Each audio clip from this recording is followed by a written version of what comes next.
Saludos. Este año pues nos corresponde nuevamente acompañarlos a ustedes en la capacitación y la formación de lo que es la asignatura de biología. Este año, que es 11, la materia tiene unas variantes que obedece básicamente a dos aspectos, la parte biológica y la parte química al mismo tiempo. No es complicado, pero que sí hay que poner mucho más atención y sobre todo para vencer la dificultad que tenemos actualmente, que es el tema de tener un lugar estable donde podamos nosotros desarrollar de una manera agradable y apropiada las clases de biología. Tenemos la esperanza pues que más o menos iniciado el segundo trimestre, hay que ser real, vayamos a solucionar este tema y ya podremos estar entonces en presencialidad de una manera más seguida y más permanente con un horario estable. Bien, a lo que voy. El primer tema que vamos a abordar es el tema que trata sobre la bioenergética. El programa de biología para este año es bastante bonito, es diverso. En la primera parte se aborda todo el área de bioenergética, se desarrolla todo lo que es el concepto de cómo los seres vivientes pues tenemos que tenernos, tenemos que proveernos de energía para poder desarrollar todas nuestras actividades físicas, fisiológicas. No podemos existir, no podemos vivir si no tenemos una manera de energía que ponga entonces en funcionamiento toda esta maquinaria tan perfecta que es nuestro cuerpo. Y así todos los organismos. Entonces tenemos que recurrir a alguna serie de procesos para poder obtener esa energía. Principalmente donde obtenemos la energía nosotros, como somos organismos conocidos como heterótrofos, porque no tenemos capacidad de generar nuestros propios alimentos. Entonces tenemos que cogerlo del ambiente, sobre todo de las plantas. Y dicho sea de paso, las plantas también necesitan tener una fuente de energía que ya sabemos que la principal fuente de energía de todo nuestro planeta es el Sol. Entonces el Sol abastece el planeta Tierra por la luz y el calor. Y esas dos formas de energía, de alguna manera, participan en un proceso más interesante que solamente se le atribuye a las plantas, que es la fotosíntesis. Y a través de la fotosíntesis, entonces ya el resto de la cadena de organismos en el planeta, pues se puede abastecer de recursos necesarios para poder entonces mantenerse con existencia o vida, que es precisamente lo que puede garantizar la existencia de una especie cuando tiene la posibilidad de dos cosas, reproducirse, alimentarse, entre otras cosas. Bien, quiero compartir rápidamente, porque la idea de tener este espacio es más que nada por la preocupación que han manifestado muchos padres estudiantes, pues que no entienden, porque yo me he tenido que ver obligado a tener otro formato, que no era el que ya ustedes manejaran el año pasado, otro formato. Ya les garantizo que en la siguiente guía, porque tenemos que seguir con esto, vamos a utilizar el mismo esquema anterior, por módulo. Tuve que recurrir a esto porque todavía no había podido armar los grupos de WhatsApp para hacerle llegar a ustedes la información. Entonces la dinámica es la misma. Ustedes se organizan, preferiblemente que lo hagan en grupo mínimo de 2, máximo de 4 o 5, y entonces trabajen como hacíamos antes, se organizan, distribuyen las asignaciones en base a la misma guía, ahí aparece todo lo que ustedes tienen que hacer. Ustedes recurren a eso y si utilizan inteligencia artificial, que ésta sea justo apuntando a la temática. Si tú no usas inteligencia artificial y te me vas a salir por otro lado, vas a estar despistado totalmente, entonces eso no funciona así. Así que te lo digo para que lo tomes en cuenta. Entonces voy a explicar, por medio de este vídeo, voy a explicar la guía que yo distribuí la semana pasada, que ustedes se llevaron y que tienen que entregar en teoría el 26, pero tienen que en realidad entregarlo el 25, miércoles 25. O sea, la otra semana, el otro miércoles, me hacen entrega de la guía resuelta. Yo les expliqué que la guía dice a usted todos los detalles, pero usted tiene que tenerme una hoja de presentación con sus generales, así mismo bien bonita como usted sabe hacerla, y con todas las actividades resueltas aparte y engrapadas, y usted se entrega el miércoles. Yo voy a estar recibiendo entonces dicha guía. Vamos a explicar entonces en breve momento lo que yo quiero que consigan ustedes hacer. Ustedes van a observar aquí la guía. El objetivo de esta guía básicamente es explicar la relación entre las leyes de la termodinámica, porque ese es un aspecto muy interesante que ustedes van a abordar quizá el otro año, y los procesos metabólicos celulares a través de modelos gráficos para comprender su impacto en bioenergética. ¿Qué son eso de las leyes de la termodinámica? Son precisamente normas que se fueron estudiando. La palabra termo es temperatura y dinámica es cómo la temperatura puede accionar de alguna forma o provocar movimiento de moléculas en determinados tipos de sistemas. Eso genera de alguna forma alguna situación muy particular. Eso es un modelo aparte. Pero entonces las leyes de la termodinámica, ¿cómo se aplican a este tema que vamos a trabajar, que es la bioenergética? Entonces, por ahí vamos a ir desarrollando este trabajo. Vamos a seguir acá. Se te dijo a ti que tienes que ir preparándote el entorno donde tú vas a ubicar a hacer el trabajo. No vamos a utilizar el programa de ONCE como tal. Entonces tú tienes que irte a un lugar tranquilo, como dice aquí, y aproximadamente te va a tomar como 30, 35, quizás hasta una hora desarrollar esto. Entonces tienes que leer lo siguiente. Lee la sección de dice la máquina perfecta. Tú vas a observar objetos en tu casa. No vas a buscar respuestas en Google ni en la inteligencia artificial. Busca los objetos que te estoy describiendo en tu casa y con eso tú vas a inferir lo que yo te estoy preguntando. Entonces, de alguna manera, esto que estamos generando, el estudio de las leyes de la termodinámica. Tú vas a realizar o vas a crear un famoso mapa de energía. ¿Qué es eso? Sencillamente puede ser un mapa conceptual, puede ser un mapa mental sobre el fluido lógico de la energía que parte del Sol. Como yo diría, la principal fuente de energía es el Sol, hasta llegar al ATP. ¿Y el ATP dónde está? Dentro de la célula. Porque el ATP, el trifosfato de adenosina, no es otra cosa que la molécula energética que la célula produce para mantenerse con todas las actividades que realiza. ¿Cómo eso aplica, por ejemplo, en un caso muy práctico de una persona que practica maratón? Pues aquí hay que verlo. Un maratonista tiene que estar verdaderamente acondicionado con energía para poder desarrollar. ¿Qué es lo que va a tener energía? El cuerpo de él. El cuerpo de él requiere la energía necesaria. Aparte de eso, tú vas a manejar vocabulario técnico como entropía, que es muy interesante en la termodinámica, metabolismo y sistema abierto, para entonces sí demostrar lo aprendido. Pero ¿cuál es la estructura que a veces nosotros no estamos muy acostumbrados a utilizar? Primero tienes que hacer, esto es un análisis, aquí tienes que tener argumentos, pero que salen de tu propio sentido común. Entonces, eso es lo importante. Vamos a ver, ya yo dije cómo van a hacer acá. Hay una actividad que se llama ticket de salida, que es otra cosa que el cierre de la actividad. El primer punto, empieza aquí con la actividad. Tú vas a leer con calma lo que dice la máquina perfecta. ¿Alguna vez te has preguntado por qué sentimos calor después de correr? ¿O por qué necesitamos comer varias veces al día? Al igual que un celular necesita recargarse, como tus células requieren un flujo constante de energía. Pero a diferencia de una batería del celular, tú eres un sistema abierto. Ojo con esto, el ser humano, el cuerpo humano y los organismos son sistemas abiertos que permitimos transformar energía cada segundo. En cambio, un sistema cerrado en realidad es como la batería. Él nada más tiene un límite, que ese límite es el que alcanza. Si no, ustedes han visto que las baterías, si se exceden del límite, pueden saturarse, pueden explotar.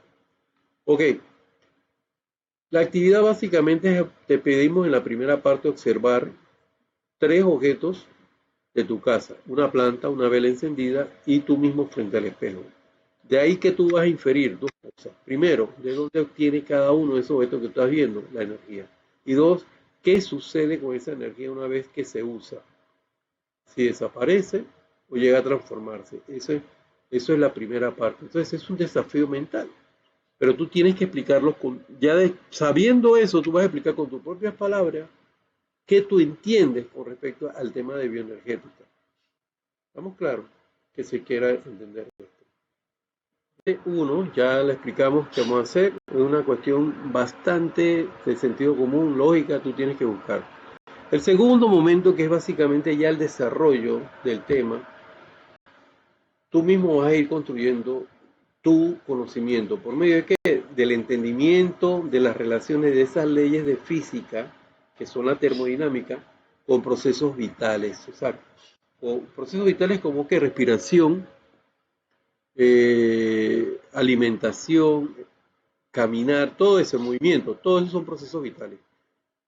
Entonces, el primer elemento que vamos a estudiar, el primer concepto que se tiene que estudiar, que tiene que ver con una infografía de lectura, es la primera ley. La primera ley de la termodinámica le llaman la ley de la conservación de la energía, donde se dice que la energía no se crea ni se destruye, solo se va a transformar. Eso lo dimos en séptimo grado. En la célula, la energía luminosa se vuelve energía química. Es el tema que habíamos dicho a través de un proceso que conocemos como fotosíntesis. Pero más allá de eso, primero, los que ejecutan el proceso son exclusivamente las plantas que tienen un pigmento muy particular, que es el que provoca el tema de fotosíntesis, que es la clorofila. La clorofila, que es el pigmento verde, que hay como 2 o 3 tipos de clorofila dentro de las plantas, le da esa coloración verdosa de la planta, las hojas, los tallos, etc. Ella es la única y exclusiva que puede reaccionar frente a los fotones, que es la fuente de energía que se viene de la luz solar. Entonces, eso provoca todo un proceso de transformación de esa energía luminosa que se convierta después en energía química. Entonces, teniendo la energía química, se transforma en un sustrato energético que conocemos con el nombre de glucosa. Continuamos entonces explicando lo otro. Entonces, la primera ley que le decía es la ley de la conservación de la energía. No se crea ni se destruye, solo se transforma. La segunda ley, que le llamamos la ley de la entropía. Entropía es básicamente como un desorden. Se dice que a nivel del universo entero existe un desorden y ese desorden va aumentando, o sea que la entropía va a ir aumentando. Entonces, ¿qué nos dice esta segunda ley, que es de la entropía? Que en cada transformación una parte de esa energía se va a liberar como calor y ese calor que se libera va a aumentar el desorden del universo. Ustedes saben que todo lo que ocurre en este planeta, incendios, guerras, la combustión de las máquinas, etcétera, ese calor va hacia la atmósfera y también se libera hacia el espacio exterior. Y eso provoca, ese calor va a provocar un desorden constante. Entonces, ¿qué actividad tienes que hacer? Lo primero que se señaló era como el enfoque teórico. Ahora, ¿qué es lo que tienes que hacer? Vas a crear un mapa de la energía. Te puedes ayudar con esquemas, puedes buscar, yo te puse aquí, por ejemplo, una esquemita de la fotosíntesis. Cómo se da el proceso de fotosíntesis, concretamente en una estructura que tiene la planta que todos hemos conocido, que se llama cloroplastos. Ahí es donde están las reservas de clorofila y es ahí donde se desarrolla todo el proceso de fotosíntesis. Entonces tú vas a crear con esto que está aquí, vas a diseñar un diagrama de flujo que presente, ¿verdad? Que esté representándose aquí lo que es el sol como fuente de energía, la planta que va a realizar la fotosíntesis, la producción de eso va a ser el alimento, pero aquí hay otro factor. En la fotosíntesis hay que incluir el cloroplasto. No lo puse. Entonces se genera el alimento, pero el alimento después va a ser provisto para otros, la misma célula, la misma planta va a necesitar ese alimento, pero también otros organismos, y ya la cosa cambia, porque ese alimento lo va a utilizar el organismo, pero ya no va a ser el cloroplasto que lo va a procesar, sino el que va a procesar esto es una estructura que se llama mitocondria, que le llaman es el pulmón de la célula. Por eso en la mitocondria se desarrolla el otro proceso, que es la respiración celular. Aquí hay dos procesos de bioenergéticos o de la bioenergía, que es la fotosíntesis por un lado en los cloroplastos y, y lo que llamamos, la respiración celular que ocurre a nivel de mitocondria. Entonces, esto es lo que tú vas a hacer en esta segunda parte. Que a ti te sirva como referente, perdón, y tenga más información de qué es lo que vas a hacer, a ti te sirve hacer uso pues de una investigación guiada. ¿Qué vas a utilizar? Fuentes confiables. Google Scholar, que es una biblioteca de Google que está pues libre, y eso te puede permitir conseguir algunos programas digitales para poder hacer, por ejemplo, este mapa de energía. Ahí también puedes buscar a científicos como Carnot y Clausius que aportaron a la termodinámica. Acuérdense que el tema de la termodinámica es una materia exclusivamente de la física.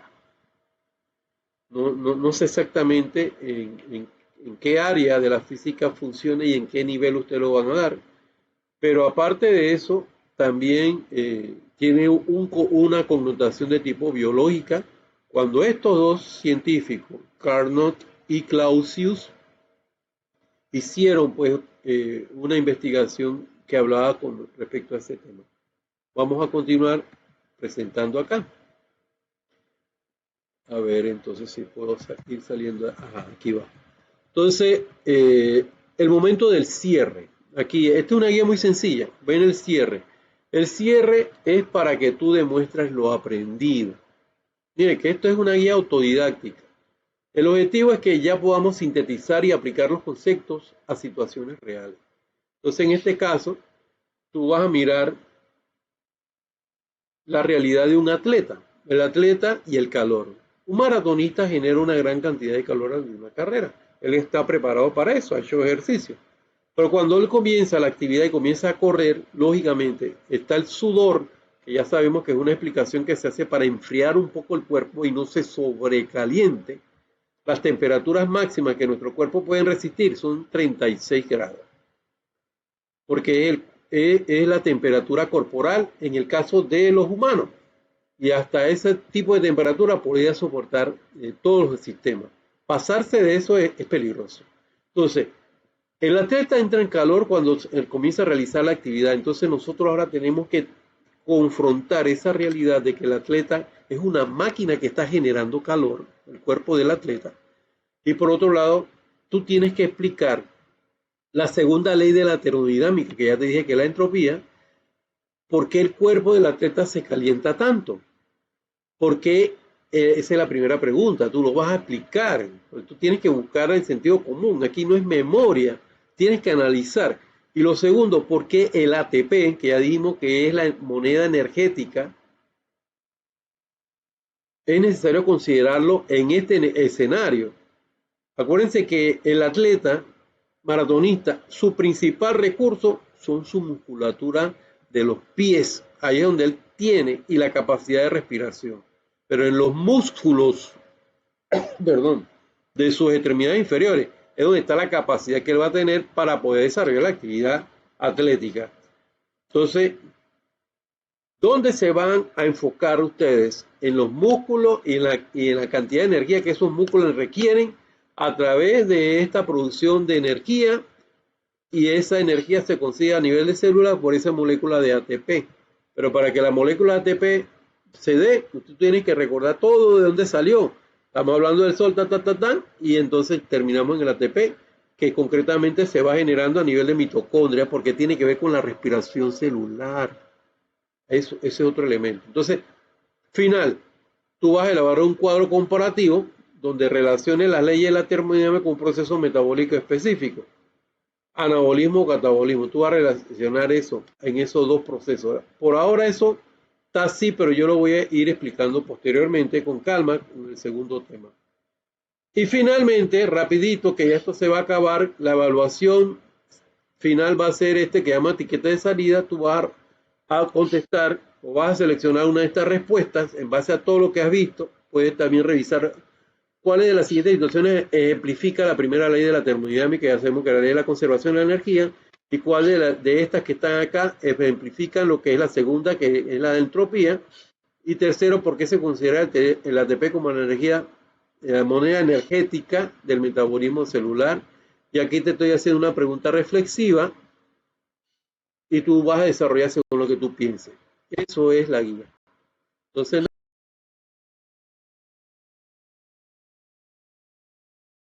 A ver, pensemos en esto por un momento. Justo ahora, dentro de cada uno de nosotros, hay una actividad frenética, una batalla constante por la energía. Y no me refiero a la energía que nos da el café de la mañana. Hablo de algo mucho más profundo, la chispa misma que enciende cada una de nuestras células. Hoy nos vamos a meter de lleno en esa increíble sala de máquinas de la vida, lo que se conoce como bioenergética. Es una metáfora genial, ¿verdad? Pensar en el cuerpo como una ciudad que nunca para. Y como en cualquier ciudad, para que las cosas se hagan, para construir, para moverse, para pensar, se necesita dinero. Pues bien, en el universo de nuestras células, esa moneda de cambio, esa divisa energética universal, tiene un nombre, se llama ATP. Ok, entonces, si el ATP es la moneda, ¿dónde está el banco? ¿Dónde se fabrica y dónde se gasta esta energía? Para entenderlo, tenemos que bajar a la sala de máquinas de nuestro cuerpo, al corazón de todo, el metabolismo. Mucha gente, cuando oye metabolismo, piensa al momento en quemar calorías o en si es rápido o lento. Pero la verdad es un concepto muchísimo más grande. El metabolismo es, en realidad, la suma total de todo lo que pasa químicamente dentro de un ser vivo. Son miles y miles de reacciones, una orquesta perfecta que nos construye, nos repara y nos mantiene funcionando, literalmente a cada instante. Y este gran motor, el metabolismo, tiene como dos marchas o dos caras de una misma moneda. Por un lado tenemos el catabolismo. Pensemos en él como el equipo de demolición. Rompe cosas grandes y complejas, como la comida, para sacar la energía que tienen dentro. Y por el otro lado está el anabolismo. Este es el equipo de construcción. Usa esa energía liberado para fabricar todo lo que necesitamos, desde células nuevas hasta reparar tejidos. Y aquí lo vemos de forma gráfica. A la izquierda, el catabolismo en plena acción. La célula agarra un nutriente, digamos una molécula de glucosa que viene de lo que comimos, y ¡zas!, la rompe en pedazos más pequeños. Es como echar un tronco al fuego. El objetivo es liberar la energía que está guardada ahí dentro. Claro, y esa energía que se libera no se va a la nada. Sería un desperdicio. Lo que hace el cuerpo, de forma súper inteligente, es usarla para recargar una especie de batería descargada, una molécula llamada ADP. Le pega un fosfato más y la convierte de nuevo en nuestra batería a tope de carga, el ATP. La analogía de enchufar el móvil es perfecta, es exactamente eso. Y una vez que la batería está cargada, ¿qué pasa? Pues que la célula ya tiene energía para gastar. Y ahí es donde entra en juego el anabolismo, el lado derecho del esquema. Usa la energía de ese ATP para coger piezas pequeñas y construir las moléculas más grandes y complejas que forman nuestro cuerpo. Así que es un ciclo constante, sin fin. Catabolismo para cargar, anabolismo para gastar.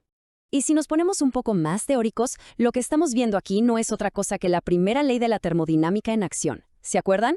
La energía ni se crea ni se destruye, solo se transforma. La energía química de la glucosa se transforma en la energía química del ATP. Y la energía del ATP se transforma en trabajo celular. No se pierde nada, es una transformación continua. Vale, todo esto está muy bien. La energía viene de la glucosa. Pero, paremos un segundo. ¿Y la glucosa? ¿De dónde saca ella su energía? Bueno, para responder a eso tenemos que mirar hacia arriba, hacia la fuente de energía principal de casi toda la vida en la Tierra, el Sol. Y aquí entra la magia de la fotosíntesis. Es literalmente el proceso de embotellar la luz del Sol. Es coger la energía lumínica y guardarla en forma de energía química. Y los únicos ingenieros capaces de esta hazaña en nuestro planeta son las plantas, las algas y algunas bacterias. Son la base de todo. Y todo este tinglado ocurre en unas factorías diminutas de color verde que están dentro de las células de las plantas. Se llaman cloroplastos. Y lo increíble es que los ingredientes que usan son súper básicos. La luz del sol, que es la fuente de energía, agua y el dióxido de carbono que está flotando en el aire. El proceso tiene básicamente dos grandes etapas. Primero está la fase que depende de la luz, la fase luminosa. Aquí la clorofila atrapa la luz del sol y esa energía se guarda en moléculas temporales, como el ATP. Y luego viene la segunda parte, la fase oscura o ciclo de Calvin, que ya no necesita luz directamente. En esta fase se usa esa energía guardada para convertir el dióxido de carbono en glucosa, el azúcar que es la base del alimento. Y si lo ponemos en lenguaje químico, esta es la receta maestra de la vida. Fíjense, 6 moléculas de dióxido de carbono más 6 de agua. Con un empujoncito de la luz solar, se convierten en una molécula de glucosa, que es el alimento, y en 6 moléculas de oxígeno. ¿Sí? El mismo oxígeno que estamos respirando ahora mismo. Genial, ya lo tenemos. La energía del sol está ahora empaquetada dentro de la molécula de glucosa. La planta ha hecho su trabajo. Ahora viene la siguiente pregunta clave. ¿Cómo hacemos el resto de seres vivos, los que no hacemos fotosíntesis, para sacar de ahí esa energía? Pues el proceso se llama respiración celular. Y si la fotosíntesis ocurría en los cloroplastos, esto ocurre en otras organelas. Las mitocondrias son como las centrales eléctricas de la célula. Es aquí donde la glucosa se quema, pero de una forma muy controlada para liberar toda esa energía que guardaba y, con ella, producir ATP a montones. Y miren la ecuación química. Si se fijan bien, es exactamente la reacción inversa a la fotosíntesis. Es como poner un espejo. Nosotros cogemos glucosa y oxígeno y como desecho producimos dióxido de carbono y agua. Y claro, lo más importante, liberamos un montón de energía en forma de ATP. Y el rendimiento energético es simplemente espectacular. Pensemos en esto. Por cada molécula de glucosa que la célula procesa de esta forma, en condiciones ideales puede llegar a fabricar hasta 38 moléculas de ATP. Es un sistema súper eficiente. Saca hasta la última gota de energía de la comida. Bien, ahora que hemos visto los dos procesos por separado, vamos a dar un paso atrás y a mirar el panorama completo, porque aquí es donde se ve lo realmente increíble. La fotosíntesis y la respiración celular no son cosas que van por su cuenta, para nada. Son las dos caras de una misma moneda, son las dos mitades de un ciclo gigante que hace posible la vida tal y como la conocemos. La simetría es casi poética. Mientras la fotosíntesis atrapa y guarda energía, la respiración la libera para que se pueda usar. Una pasa en los cloroplastos de las plantas, la otra en nuestras mitocondrias. Y lo más importante, los productos de una son exactamente lo que necesita la otra para empezar. Es un equilibrio perfecto, un toma y daca constante. Hay que pararse a pensar en lo que esto significa. El oxígeno que suelta una planta es literalmente el aire que necesitamos para vivir, y el dióxido de carbono que exhalamos con cada aliento es para esa planta la materia prima para fabricar su comida. Es sin duda el sistema de reciclaje más elegante y perfecto que existe. Y esto nos lleva a una conclusión fundamental, quizás la idea clave de todo esto.